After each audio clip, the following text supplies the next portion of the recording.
Alright, before we jump into any storyline details for Outlander Season 8, here's your friendly spoiler alert. We're about to get into some juicy book moments that haven't made it to the show yet. So if you're not caught up or you're trying to stay spoiler-free, now's your chance to bail. Still with me? Good. It looks like Claire and Fanny's bond is going to play an even bigger role in Season 8, which is super exciting. But that's not all. I've got a feeling Roger and Brianna are expanding their little Fraser family. Yep, Outlander has to introduce little Davy this season. So, let's get into everything we know so far about what's coming up in Season 8, because it's going to be packed with love, loss, and all the drama we've come to expect from the Highlands. Season structure and adaptation. When it comes to Outlander, there's always been a pretty solid pattern. Each season typically aligns with one of Diana Gabaldon's books. But things got a little messy once Season 7 rolled around. Now, with Season 8 confirmed to be the final chapter of the Star series, the writers have to do a bit of creative blending. They're taking bits from the last few novels to wrap everything up, mainly leaning on Book 9, Go Tell the Bees That I Am Gone.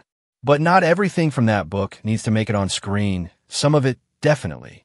Others not so much. Claire and Fanny. First up, Claire and Fanny. If you've read Bees, you know Fanny has some serious trust issues when it comes to adults. Even though the Frasers have taken her in, there's this heartbreaking moment where she starts her period and assumes Claire and Jamie are going to use her in some twisted way, like profit off her womanhood. It's only when Claire shows pure compassion that Fanny finally starts to feel safe. Now, this storyline already has a little bit of extra mystery on the show, because Season 7 hinted that Fanny and Claire might be biologically related. That's not something the books ever touch on. But honestly, it works. It adds another layer of depth and would be super compelling to watch unfold. So this connection absolutely needs to be explored in Season 8. Young Ian, Rachel, and swiftest of lizards. Let's talk about young Ian. He married Rachel in Season 7, and in the finale, we found out they've got a baby on the way. But there's another child in Ian's life that deserves screen time. His son, swiftest of lizards, who lives with his mother Emily among the Mohawk. In Bees, Ian and Rachel visit Emily after a recent battle. While they're there, Emily names their newborn and asks Ian and Rachel to take swiftest of lizards back to Fraser's Ridge for his safety. It's emotional, it's healing, and after everything Ian went through in Season 5, it feels like the story is coming full circle. Leaving this out? Definitely not an option. Fergus and Marzali return. Let's not forget Fergus and Marzali, who've been MIA for way too long. In the book, they return to Fraser's Ridge and get involved in some of the action with the rest of the family. Fergus is Jamie and Claire's adoptive son, and Marzali has become like a daughter to Claire and a sister to Bree. They're both fan favorites, and honestly, it would feel incomplete if they didn't make a comeback in the final season. Plus, it'd be a great way to reconnect the whole Fraser clan before everything wraps up. Time travel twist, Captain Richardson. One of the cooler aspects of the Outlander books is how much they expand the whole time travel mythos. We know about Master Raymond and Comte Street Germain, but here's a twist.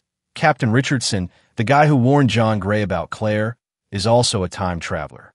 In Bees, Brianna figures out that Richardson is tied to the men threatening her in the 20th century, basically connecting dots across time. The TV version gives us Rob Cameron as the main modern-day villain, but mixing in Richardson's true identity could make things a lot juicier. It would also deepen the whole time travel conspiracy vibe, which the show could use more of. Baby Davy and the stakes of staying in the past. Brianna and Roger already have 2 kids, but in Bees, they welcome a third, David, aka Davy. Here's where it gets interesting. Davy doesn't have the time travel gene. That might not seem like a big deal at first, but considering the Frasers and Mackenzies have used time travel to escape danger in the past, this changes everything. With Davy stuck in the 18th century, it raises the stakes for everyone. They can't just run back to the future if things get messy during the Revolution. It's a must-have plot point for Season 8. No way they're skipping this one. Claire's healing powers. Although we all know Claire's a skilled healer, in Bees, she takes it to the next level.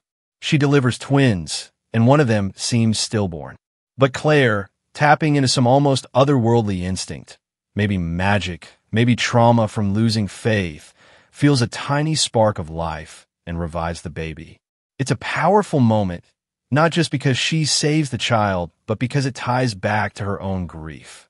Given how Season 7 teased Claire's feelings about losing faith, this moment could be reworked beautifully, as a mirror or even a flashback. Either way, it's something the show should lean into hard. Jamie's death and resurrection. Now, this one's huge. In Bees, Jamie dies during a battle at Grandfather Mountain. Claire is devastated, obviously, but she doesn't give up. She finds his body, uses that same spark of healing power, and brings him back. This is a full circle moment. We've watched Claire patch Jamie up for years, but this time, it's practically resurrection. If the show is going to end with a bang, and with Claire fully stepping into this mystical healer role, this is the way to do it. It's the ultimate love and magic combo we've been building toward. The return through the stones and book Easter eggs. By the end of Season 7, Bree and Roger were talking about what's next. In Bees, they decide to head back through the stones and rejoin Claire and Jamie in 1779. It's a much-needed reunion, especially with everything going on. And just imagine Bree showing up with books from the 20th century again. Watching Jamie read something like The Lord of the Rings? Pure gold. Not essential to the plot, maybe, but what a fun Easter egg moment that would be. Revolution and battle strategy. Season 7 already hinted that war was coming. Jamie left the army to be with Claire, but he knew it wouldn't be the end of things.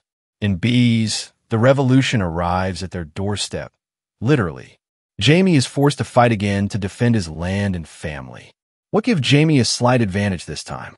Brianna's 20th century knowledge, specifically from one of Frank Randall's textbooks. This detail is already in the show. Remember Bree reading Frank's book in Season 7? So they're clearly setting the stage for Jamie to use that info in battle. Bree and William, siblings at last. Lastly, let's talk about Bree and William. Season 7 dropped the bombshell that William knows Jamie is his father. In Bees, he slowly starts coming to terms with that while bonding with Jamie.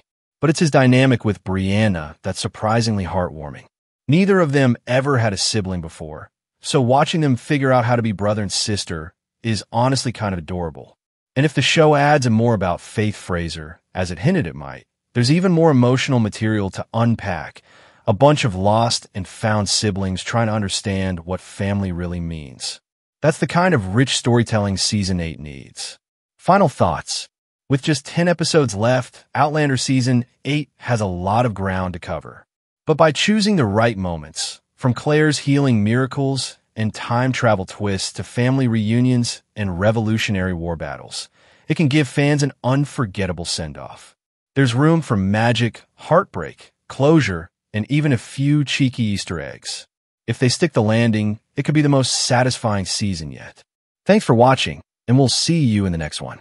Outlander has been an incredible chapter of our lives, and we can't wait to bring the last season to you. We hope we do you proud, and we are very, very grateful. So thank you.